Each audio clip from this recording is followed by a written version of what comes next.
잠언 23장 1절부터 11절까지입니다.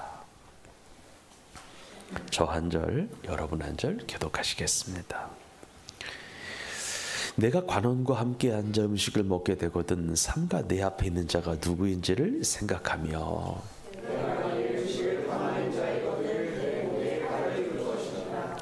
그의 맛있는 음식을 탐하지 말라. 그것은 속이는 음식이니라.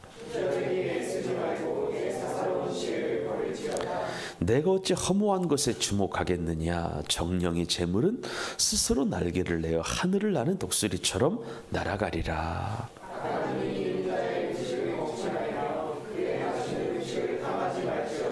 대적의 마음의 생각이 어떠하면 그 위인도 그러한즉 그가 내게 먹고 마시라 할지라도 그의 마음은 너와 함께하지 아니함이라.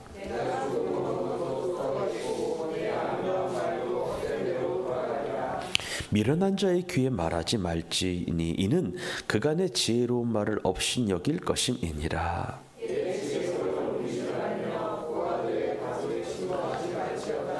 대적 그들의 구속자는 강하시니 그가 너를 대적하여 그들의 원한을 풀어주시리라.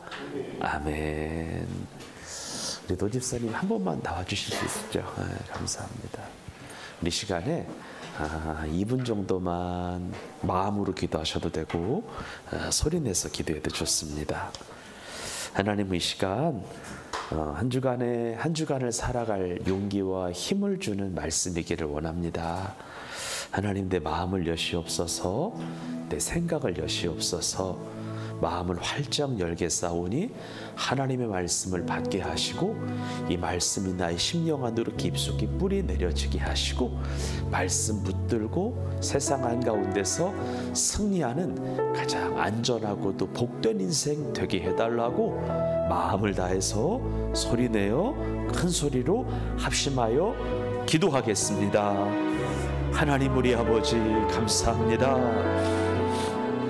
우리 사랑하는 하나님의 백성들, 주의 자녀들, 이 세상에서 가장 사랑하시고 가장 어여삐 여기시는 당신의 백성들을 성전으로 불러주시니 감사합니다.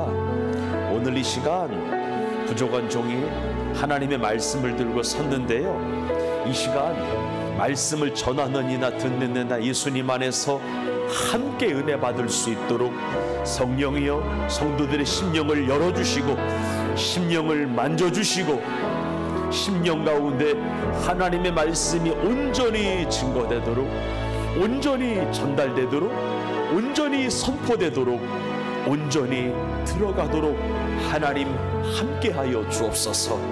또 말씀을 전하는 목사는 하나님의 마음으로, 영혼을 사랑하는 마음으로, 영혼을 일으키려고 하는 마음으로, 하나님의 마음으로, 하나님의 사랑으로, 하나님의 자비로, 하나님의 긍휼로 하나님의 말씀을 잘 대언할 수 있도록 주님 도와주셔서 그냥 왔다 그냥 돌아가지 않게 하시고 하나님 말씀 은혜 받고 돌아가게 하옵소서. 예수님의 이름으로 기도합니다. 우리 앞뒤 좌우에 계신 분들에게 인사하겠습니다. 예수님의 이름으로 축복합니다. 축복합니다. 진심으로 축복합니다. 먼 길 오시느라 애쓰셨고요. 또 한 주간에 또 피곤한 삶을 치열하게 사시느라 고생하셨는데 말씀이 위로가 되고 또 격려도 되고 훈계도 되고 교훈도 되는 시간이 되었으면 좋겠습니다. 오늘은 이런 제목으로 말씀을 좀 나누려고 해요. 읽어봅시다. 시작. 하나님을 경외하는 자의 삶은 어떠해야 하는가 라고 하는 제목을 가지고 말씀을 좀 나눠보도록 하겠습니다. 오늘은 잠언 23장의 말씀을 2주간에 걸쳐서 강해하려고 하는데요. 여러분, 지금까지 저는 설교하면서 다른 시간도 아닌 주일 낮설교 시간에 잠언을 가지고 설교한 적은 거의 없는 것 같은데, 그런데 한 달 전에 그냥 성경을 쭉 통독을 하는 중에 있었는데 23장의 말씀이 제 눈에 이렇게 들어왔어요. 이렇게 쭉 읽는데 나에게 필요한 말씀, 우리 교회 성도들에게 필요한 말씀이라고 드는 거예요. 그러니까 그냥 내 눈에 들어온 것이 아니라 이 말씀을 읽는데 지금 우리 교회 성도들에게 필요한 말씀이라고 하는 감동이 한 2번, 3번 정도 있었습니다. 그래서 기회를 엿보고 있다가 오늘 여러분과 함께 말씀을 좀 나누려고 합니다. 여러분, 잠언이라고 하는 책은 어찌 보게 되면은 구약 성경에서 가장 실제적이고 실질적인 책이죠. 왜냐하면 잠언에 나와 있는 주제별 금언들은 우리가 매일의 삶 속에서 매일 부딪히는 삶의 여러 가지 측면들에 관한 지혜를, 명철을 대처하는 방법을 우리에게 알려주고 있기 때문에 그렇습니다. 그래서 실제적인 책이에요. 하나님의 백성들이 이 땅을 살아가는 중에 매일의 삶 속에서 겪게 되는 실제적인 문제들 있잖아요. 하나님과의 관계는 어떻게 가져갈까? 부모님은 어떻게 대해야 될까? 자녀들은, 이웃들은, 친구들은, 또 물질은, 재산들은 이것을 어떻게 해야 되고 어떻게 다뤄야 되고 어떤 관계를 맺어야 되고 어떻게 해결해 나가야 되고 어떠한 태도, 어떠한 자세를 가지고 해야 되는가에 관한 실제적인 답을 주고 있습니다. 그래서 잠언을 보게 되면은요, 굉장히 마음의 삶에 크게 와닿습니다. 그러니까 그래서 예수를 안 믿는 사람들이 보아도 고개가 끄덕여지고 이해가 되고 수긍이 되는 책이 잠언인 거죠. 알고 있는 것처럼 잠언은 보통 지혜의 책이라고 합니다. 그런데 잠언이 말하는 지혜는 성경을 읽어오신 분들은 아시겠지만 인간의 영리함이나 인간의 지성을 뛰어넘죠. 잠언의 지혜는요, 실천적인 의로움도 있고요, 도덕적인 통찰력과 관련이 있습니다. 잠언이 말하는 지혜라고 하는 건 뭐냐면 하나님의 율법을 초월한 어떤 것이 아니라 그 율법을 바르게, 복음을 바르게 행하는 것이지요. 즉 주의 말씀에 대한 순종인 거예요. 그래서 잠언 9장 10절은 이런 말을 하는 거예요. 여호와를 경외하는 것이 모든 지식의 근본이라. 거룩하신 자를, 거룩하신 하나님을 아는 것이 명철의 시작이라. 한번 따라합시다. 하나님을 경외하는 것이 지혜의 근본이며 거룩한 자를 아는 것이 명철의 시작이라. 인정이 되시면 아멘 합시다. 그래요. 경외하는 것이, 하나님을 경외하는 것이 지혜의 근본이래요. 거룩한 하나님을 알아가는 것이 명철이래요. 그래서 잠언의 주된 기자는 솔로몬인데 솔로몬이 잠언을 기록하여 후대 사람들에게 남긴 이유가 뭐냐? 여호와를 경외하는 것이 가장 귀하고 가장 가치 있고 가장 지혜롭고 가장 유익한 것임을 너희들이 알았으면 좋겠다라고 하는 취지에서 이 말씀을 기록한 거고요. 너희들도 나처럼 실제적으로 하나님을 경외했으면 좋겠다라고 하는 믿음의 조언이 이 안에 있는 것입니다. 그러면 이런 약간의 이해를 가지고 솔로몬이 기록한 잠언 23장을 강의하려고 하는데 오늘은 이런 느낌으로 설교를 들으시면 좋겠는데 이런 거예요. 하나님을 경외하는 자의 삶은 어떠해야 되는가? 하나님을 경외한다라고 하는 자의 실제적인 삶은 어떠해야 하는 것에 관한 질문에 관한 답이라고 생각하고 들으시면 되겠습니다. 하나님을 경외하는 자는 어떻게 살아야 되는가? 어떤 삶을 하나님이 요구하시는가에 관한 질문에 관한 답이 오늘 말씀의 내용이라고 생각하고 들으시면 되는 거예요. 그러면 우리가 그리스도인으로서 하나님을 아는, 하나님을 경외하는 백성으로서 어떻게 하는 것이 하나님을 경외하고 하나님을 두려워하는 자의 진짜 삶의 모습일까? 먼저 1절부터 3절 읽어봅시다. 크게 읽습니다. 시작. 내가 관원과 함께 앉아 음식을 먹게 되거든 삼가 내 앞에 있는 자가 누구인지를 생각하며 내가 만일 음식을 탐하는 자이거든 내 목에 칼을 둘 것이니라. 그의 맛있는 음식을 탐하지 말라. 그것은 속이는 음식이니라. 이런 말씀이 있는데요. 제가 설명 이해를 해드릴게요. 오늘 본문에 누가 나와요?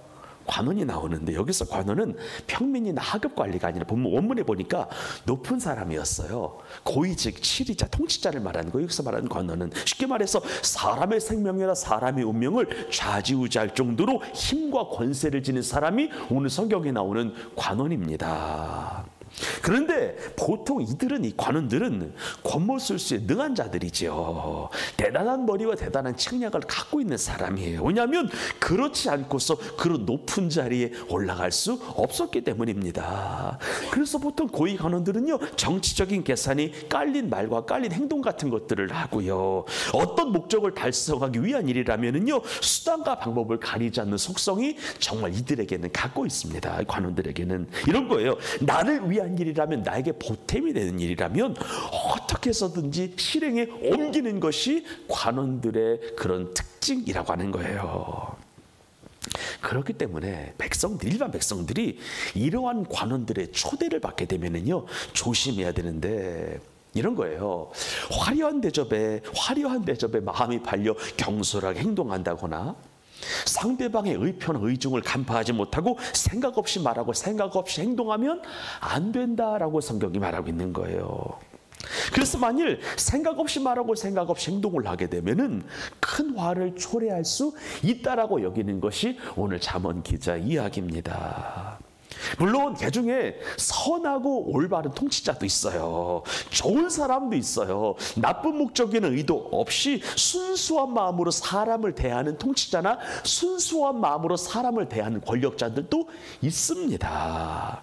하지만 인간은 하나님처럼 한결같지 않기 때문에 조석간에 바뀌는 것이, 아침 저녁으로 바뀌는 것이 사람의 마음이기 때문에, 아무리 좋은 사람이라도 하루아침에 바뀌는 것이 사람이기 때문에 우리는 누군가와의 만남을 가질 때 한번 크게 따라합니다.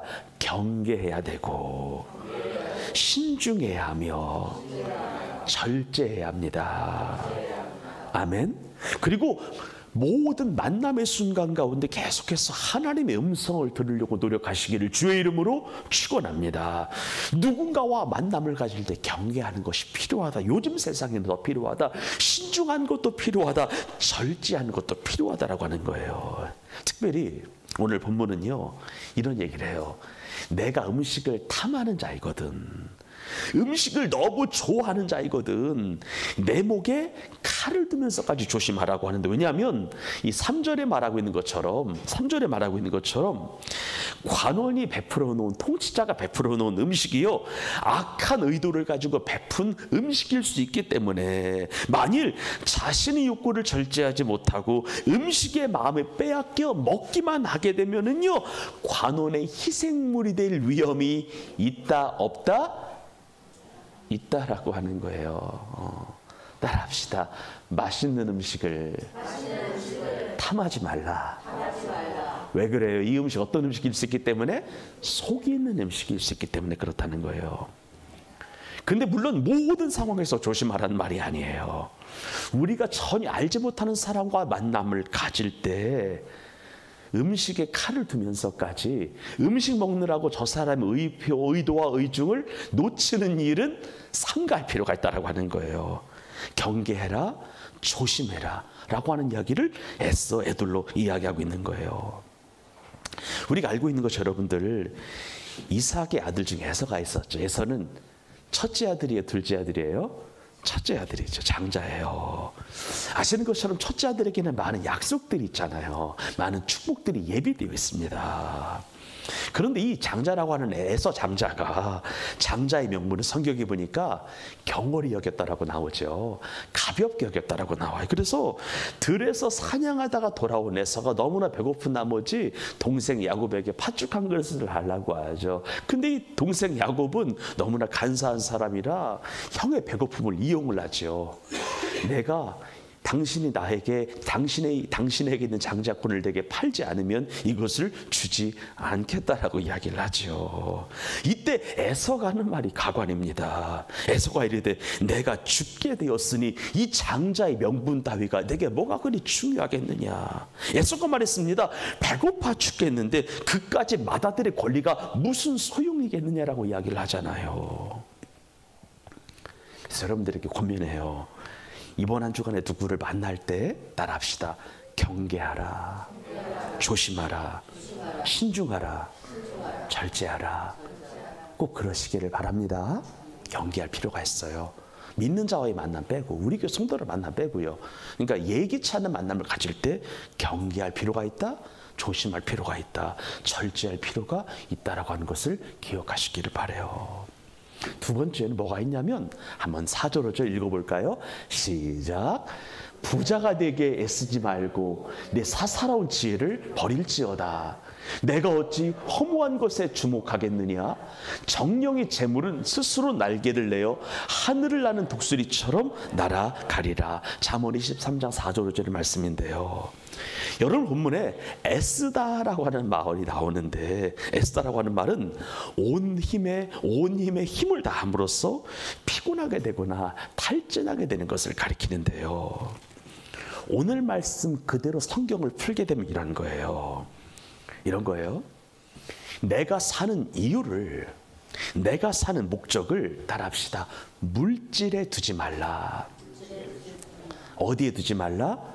그러니까 삶의 이유를, 삶의 목적을, 삶의 지향점을 어디에는 두지 말라? 물질에는 두지 말라는 거예요. 삶의 모든 초점을, 삶의 모든 포커스를 돈 버는 것에만 두면 안 된다는 거예요. 돈을 모으는 것에만, 돈을 쌓아두는 것에는 두지 말라는 거예요. 돈 벌지 말란 이야기를 하는 것이 아니고요. 삶의 최종 목적, 지향점을 여기에 두지 말라는 거예요.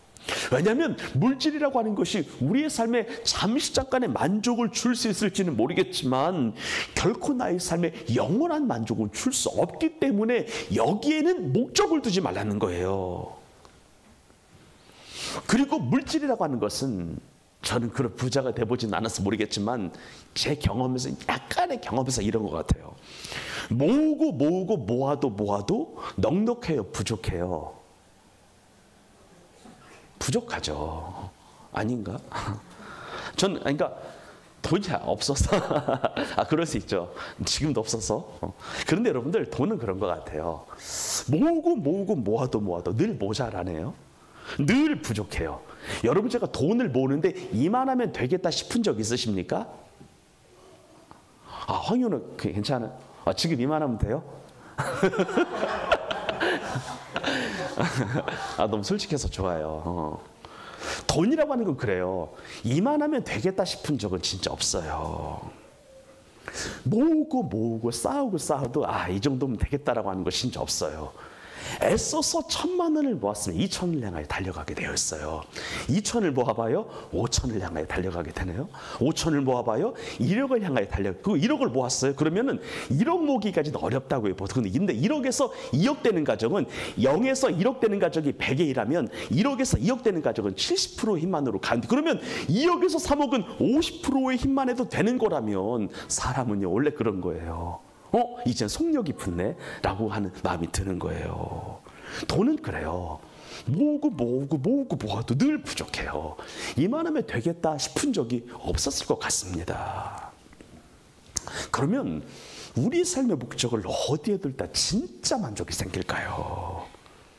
여러분, 삶의 목적을 어디에 둘 때 이만하면 되겠다 싶을까요?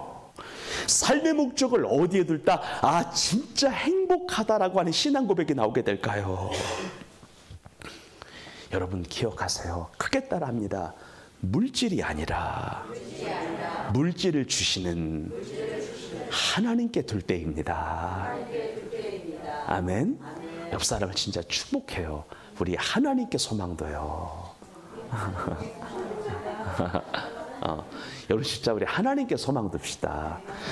여기서 직장생활 하지 말라는 얘기 아닌 거 아시죠? 뭐 돈 벌지 말라는 이런 얘기 아니에요.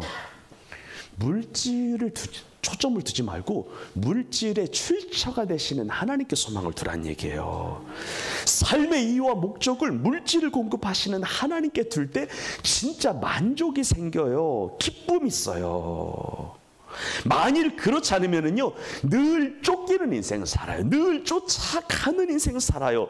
돈을 벌면서도 배고프고, 돈을 많이 벌면서도 아쉽고, 돈을 분명히 버는데 불안하고, 돈을 버는데 초조한 거야. 여러분이가 돈을 버는데 불안하고 초조하고 돈 버는 건 아니잖아요. 누리려고 하는 거지. 그래서 우리는 진정한 만족은, 인생의 만족과 행복은요, 하나님에게 있음을 알고 하나님을 기쁘시게 하고 하나님을 영화롭게 하려고 노력하시기를 바랍니다. 내 삶의 주인이 하나님이심을 인정하는 삶을 살아야 합니다. 그래야만 제 신앙 경험상 자유함이 있고요, 그래야만 스트레스를 덜 받고요, 그래야만 건강 지키고요, 그래야만 물질 때문에 신앙과 삶이 흔들리지 않습니다. 그러면서 그때야 비로소 물질이 내게 붙어 있게 돼요. 물질이 능력을 발휘해요. 물질이 말도 안 되는 방법으로 빠져나가는 일이 없도록 하나님이 해주신다라고 하는 거예요.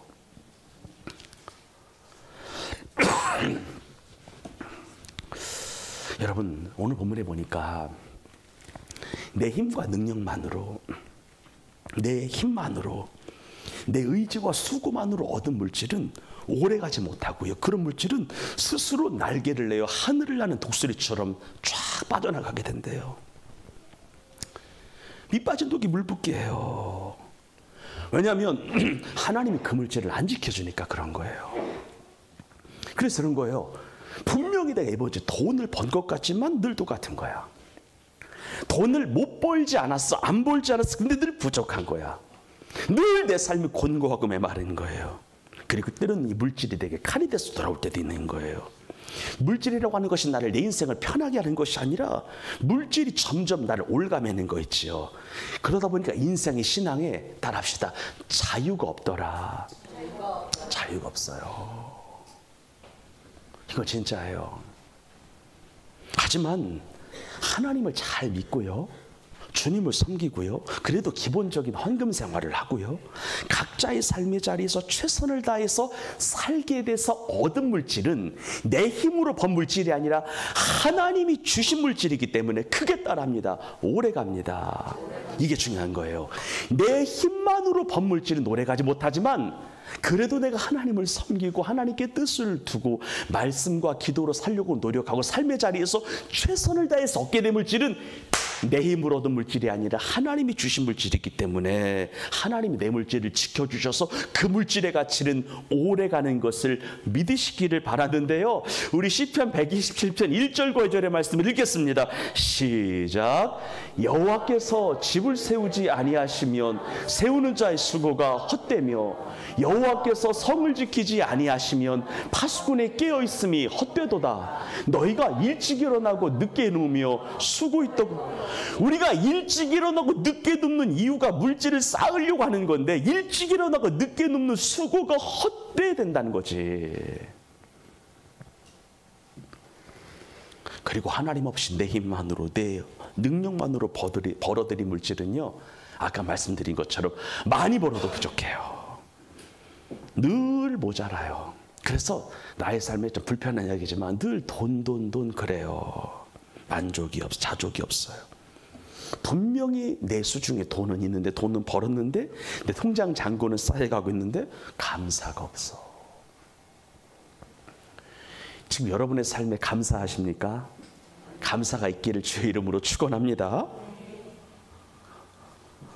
그리고 하나님을 내 인생의 최우선순위에 두지 아니하고 물질이라고 하는 우상을 최우선순위에 두고 살아가게 되면은요, 이 물질이 나를 고통을 주네요.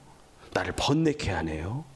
오히려 물질이 있을 때보다 조금 부족할 때가 좀 더 나았다라고 하는 생각이 들게 돼요. 이건 제 얘기가 아니라 잠언 기자의 말이에요. 우리 15장 6절을 보겠습니다. 크게 읽습니다. 시작.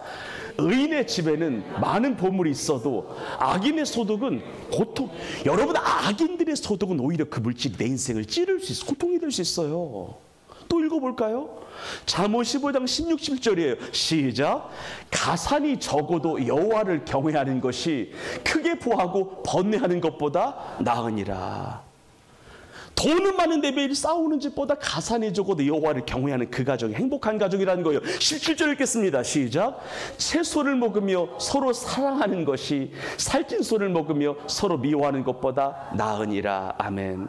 근데 저의 바람은 살찐 소를 먹으면서 행복하기를 주의 이름으로 축원합니다.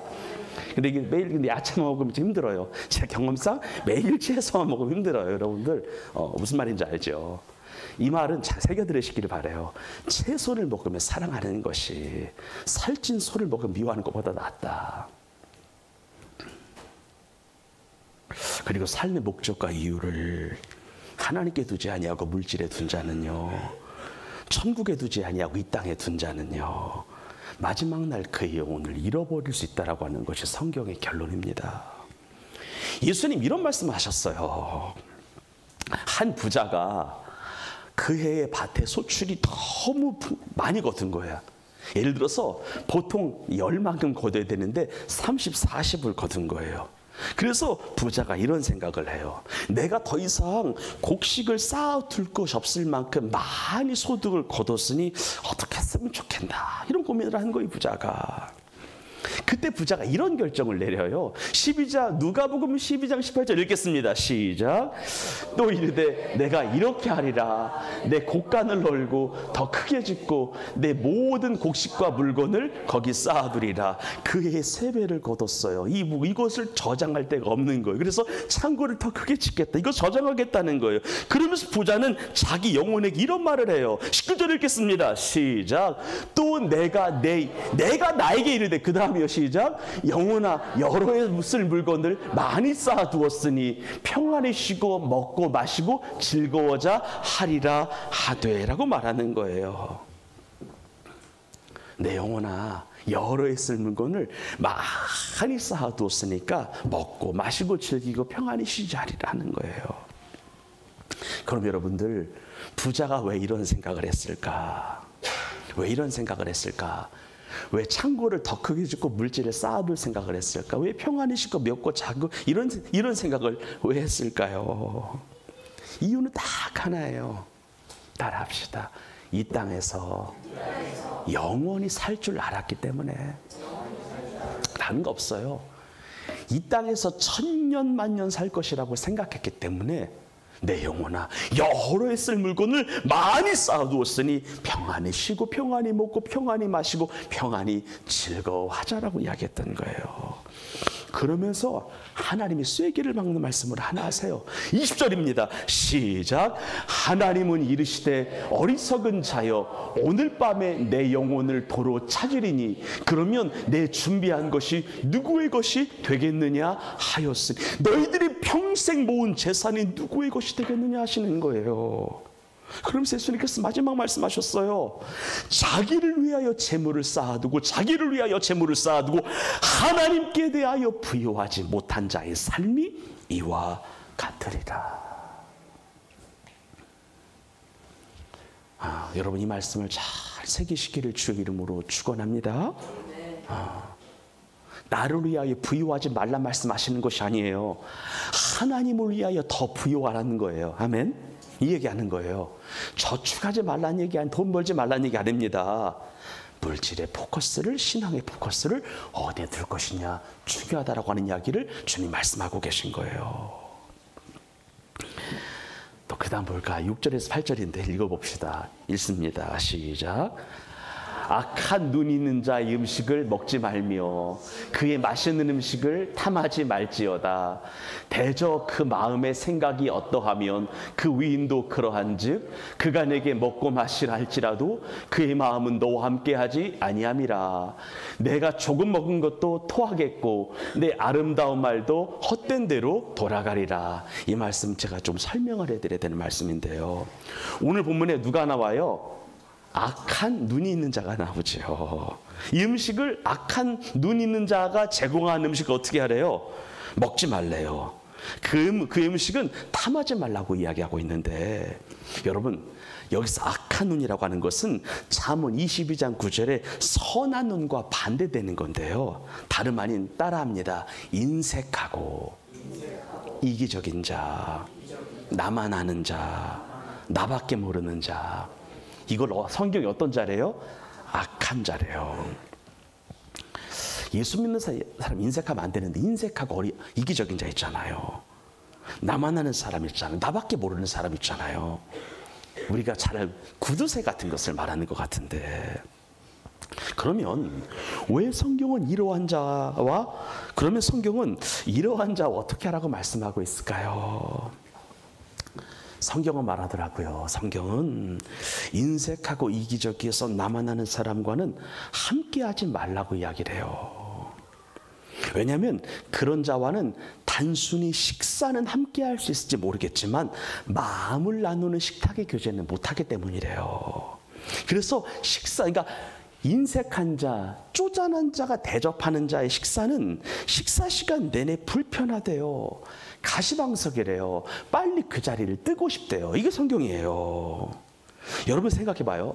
인색하고 이기적이고 나만 아는 사람이 제공하는 식탁의 자리에 앉게 되면은요, 그 인색한 사람은 여러분들에게 먹어라, 마시라 말은 하겠지만 성경이 보니까 마음으로는 아까워한대요. 즉 인색한 자는 말로는 먹고 마시라 하여도 그 속마음은 당신에게서 떠나 있다, 그대로 있다, 떠나 있다라고 하는 거예요. 성경이 보니까 악한 눈이 있는 자의 음식을 먹지 말아라. 그의 음식을 탐하지 말아라. 대저 그 마음의 생각이 어떠하면 그 위인도 그러한즉 그의 마음은 너와 함께하지 아니함이니라 말하고 있는 거예요. 여러분 봐요.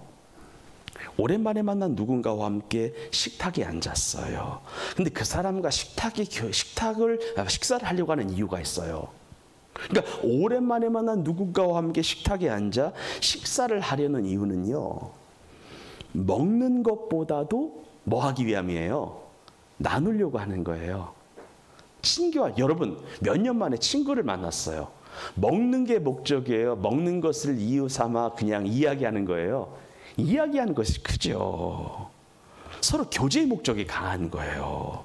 그런데 여러분들, 인색한 사람이 대접하는 식사는 식사를 대접하면서도 저 음식이 얼마짜린데를 생각한다는 거야.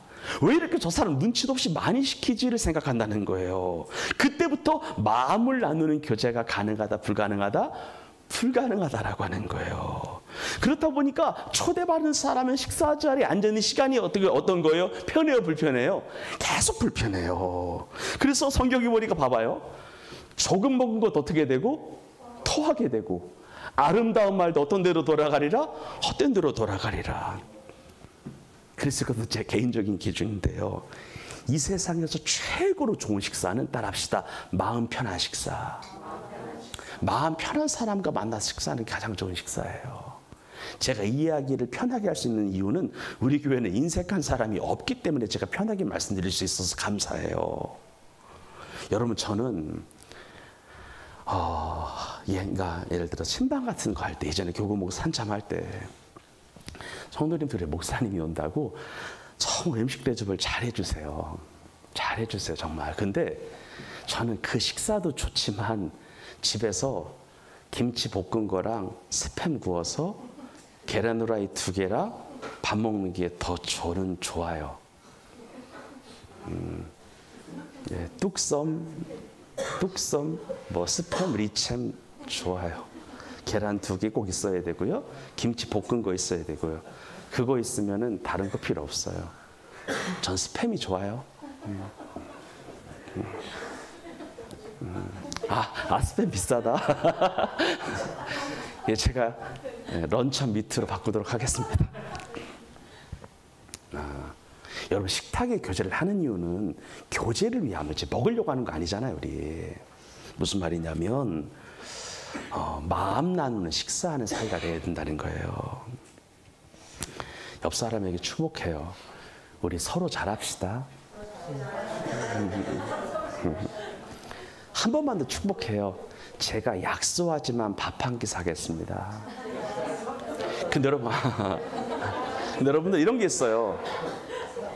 상대방과 나와의 경제적인 수준 차이가 날 수 있어요. 그렇기 때문에 내가 경제적인 여유가 있어요. 그렇더라도 10,000원 어간의 식사를 함께 하시기를 바라요. 그래야 그 사람도 나중에 대접할 수 있어요. 저 사람이 3만 원, 4만 원, 5만 원짜리를 대접했어요. 근데 나도 나중에 그렇게 대접해야 되나? 이것 때문에 부담이 돼서 식탁의 교제를 못 가질 수도 있어요. 무슨 말인지 아시겠죠? 이 얘기를 하는 거예요. 인색한 공동체가 되면 큰일입니다. 이 얘기를 쉬운 성경은 더 정확하게 말하더라고요. 읽어봐요. 시작. 구두쇠 음식은 먹지 말고 그의 진수성찬을 탐하지 말라. 그런 사람은 속으로 저것이 얼마인데 하고 계산한다는 거예요. 계속 읽어요. 시작. 먹고 마시라. 먹고 마시라고 말은 하기 뭐예요? 마음으로는 아까워한다는 거예요. 8절입니다. 시작. 그렇기 때문에 네가 조금 먹은 것도 뭐 하겠고? 토하겠고 내가 말한 칭찬도 소용게 될 것이다. 이런 식사 대접이 되면 안 된다는 거예요.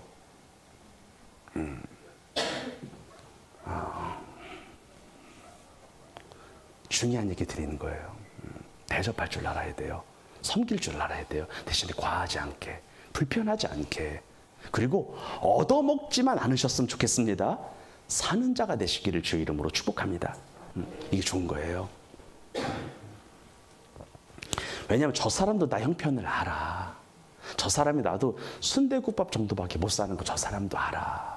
근데 저 사람은 순대국밥보다 더 좋은 거는 그 사람과 만나서 얘기하는 게 좋은 거예요.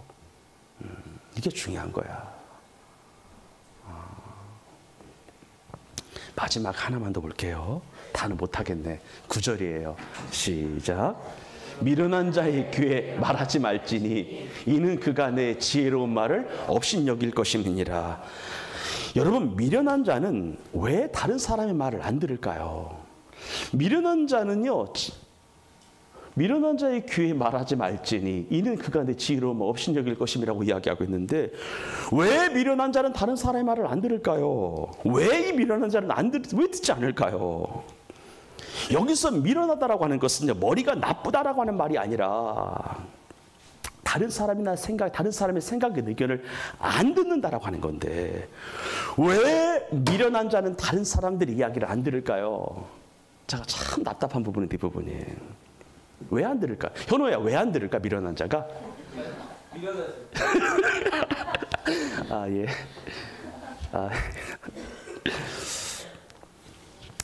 이 본문을 가만히 생각해 봤어요. 왜 미련한 자가 다른 사람 이야기를 안 들을까? 이유는 하나예요. 크게 따라요. 언제나 자신이 지혜롭고 똑똑하다고 생각하기 때문에. 그래서 안 듣는 거예요. 다른 게 아니에요. 왜 안 들을까요? 왜 경청하지 않을까요? 자신을 지혜로운 자로 여기기 때문에 그런 거예요. 자신이 똑똑한 자로 여기기 때문이에요. 자기 생각이나 자기 의견이 무조건 옳다는 거예요. 자신이 제일 똑똑하다고 생각하는 거예요. 반대로 지혜로운 자는요, 오히려 자신의 부족함을 느껴서 누군가의 교훈이나 누군가의 충고의 말을 들으면 이를 기쁘게 여겨요. 지혜로운 자는. 누군가 이야기를 들으면 진짜 지혜로운 자는요, 자신의 행동을 돌아보고 바꿔보려고 노력을 하네요. 하지만 미련한 자는요, 자신이 똑똑하다고 생각함으로, 자신의 식견이 넓다고 생각함으로, 자신의 인생 경험이 많다고 생각함으로, 자신의 생각이 늘 옳다고 생각함으로 그 이야기를 안 들어요. 지혜로운 자의 선한 충고, 지혜로운 자의 선한 교훈 받아들이는 것 같은데 안 받아들이는 것 같은데 속으로 웃는 사람들 있죠. 안 들어요. 잠언 12장 15절 읽어보겠습니다. 시작. 미련한 자는 자기 행위를 바른 줄로 여기나. 계속 읽어요. 시작. 지혜로운 자는 권고를 듣느니라. 미련한 자가 남의 이야기를 안 듣는 거, 자기 말, 자기 생각, 자기 행동이 맞다고 생각하기 때문에 안 듣는 거예요. 지혜로운 자가 아무리 권고해줘도 안 듣는 겁니다. 그래서 미련한 자의 또 다른 말은 고집 센 자, 아집이 센 자인데, 이런 자는 말을 정말 안 들어요. 그리고 이렇게 살아서 실패를 하잖아요. 그렇게 되면은요, 지혜로운 자가 예전에 해줬던 말을 생각하는데, 그제서야 들었어야 되는데 라고 후회를 또 하는 겁니다. 이게 현실이에요. 그렇다면 이런 일이 생겨요. 지혜로운 자는요, 아무리 미련한 자에게 이야기를 해줘도 말을 안 들으니까 어느 순간 이 입을 닫게 돼요. 그래 안 그래요? 한두 번, 두세 번, 네 번 정도 이야기하면 들어야 되잖아. 근데 아무리 이야기해도 안 듣는 거야. 그러다 보니까 말을 안 하게, 입을 닫게 돼요. 왜? 내 이야기를 업신여기는 것이 눈에 보이는데 굳이 더 이야기해줄 이유가 있어요, 없어요? 없는 거예요. 그럼 잘 들어요. 하나님이 그러시다라고 하는 거예요. 여러분, 하나님 여러분들에게 말씀을 하실까 안 하실까? 하세요. 야, 이렇게 해라, 저렇게 하라고 말씀을 하세요. 그리고 우리 하나님은 인격이시기 때문에 이런 식으로도 말씀하세요. 아무개 집사야, 아무개 성도야, 이렇게 했으면 좋겠는데 어떻겠니? 이렇게 하면 너에게 좋은데 한번 해볼래라고 권면적으로 말씀하실 때가 있어요. 그런데 이런 음성에 순종하는 자도 있지만 불순종하는 자가 훨씬 더 많아요. 그런데 여러분들 생각해봐요. 하나님의 인내에도 한계가 있어요. 그렇다 보니 하나님께서 그들을 어느 순간 아무리 말해도 하나님의 말을 업신여기기 때문에 그들을 버리심으로 수많은 사람들로부터 수치와 멸시를 당하게 하신다라고 이야기하고 있어요. 그래서 하나님은요, 하나님이 없다라고 말하는지 이런 말을 하시더라고요. 읽어보겠습니다. 시작. 어리석은 자는 그의 마음에 이르기를 하나님이 없다 하도다. 그들은 부패하며 가증한 악을 행하며 선을 행하는 자가 없도다. 5절입니다. 시작. 그들이 두려움 없는 곳에서 크게 두려워하였으니 너를 대항하여 진친 그들의 뼈를 하나님이 흩으심이라. 하나님이 그들을 버리셨으므로 내가 그들에게 수치를 당하게 하였도다. 아무리 말해요? 안 들어요? 아무리 말해도 안 들어요? 아무리 말해도 안 들어요? 근데 하나님 입장에서는 얘가 내 말을 업신여기네. 그러면서 하나님이 그들을 내버려두사 많은 사람들에게 수치를 겪게 하시는 경우가 있는 거예요. 그래서 마지막으로요, 사랑하는 성도님들에게 권면하고 기도하고 마치려고 하는데, 첫째, 여러분 하나님 말씀에는 순종하시기를 바라요. 아멘. 두 번째, 그래도 성도들을 위하여 아침 새벽 저녁으로 기도하는 목사의 말은 제발 좀 들으시기를 바라요. 제가 이렇게 하면 좋겠다 할 때 있잖아요. 이렇게 하라고 할 때가 있잖아요. 제발 그때 좀 들으시기를 바랍니다. 손해 안 봐요. 왜냐하면 여러분, 제가 아무리 기도를 안 해도 여러분들보다 안 할까? 그렇잖아요.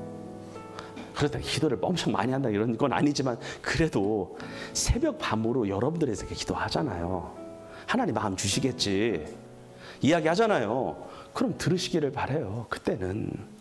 세 번째, 그래도 하나님을 경외하고 믿음으로 살려고 애쓰는 부모의 말을 좀 들으시기를 바라요. 그래서 부모의 말을 다 들으라는 이야기 아니에요. 그렇다고 공경하거나 효도하지 말라는 이야기 아니에요. 무슨 말이냐면 하나님을 경외하고 믿음으로 살려고 하는 부모의 말은 들으시기를 바랍니다. 네 번째는요, 교회 내에서 그래도 여러분과 저의 신앙의 모델이 되라고 세워놓은 믿음의 어른들과 교회의 리더들의 말도 꼭 들으시기를 바랍니다. 마지막으로 다섯 번째, 따라합시다. 남편들이요, 현숙한 아내의 말을 들으라. 남편이 현숙하다고 하는 말은 성경에 거의 나오지 않아요. 현숙이라고 하는 단어는 무슨 홍현숙 집사 빼고, 현숙이라고 하는 말은 남편에겐 거의 안 나와요. 현숙한 여인, 현숙한 남편 안 나오고 현숙한 여인이 나오는데, 남편은 현숙한 아내의 말을, 원사님 잘 들으시죠? 예, 아멘. 잘 들으실 겁니다. 그러면 하나님이 여러분의 가정을, 여러분의 일터를, 여러분의 생업을, 여러분의 자녀를 반듯하게 하셔서 많은 사람들로부터 수치와 멸시가 아닌 칭찬과 인정을 받되 넉넉하게 우리 하나님 받게 하실 줄 믿습니다. 기도하겠습니다.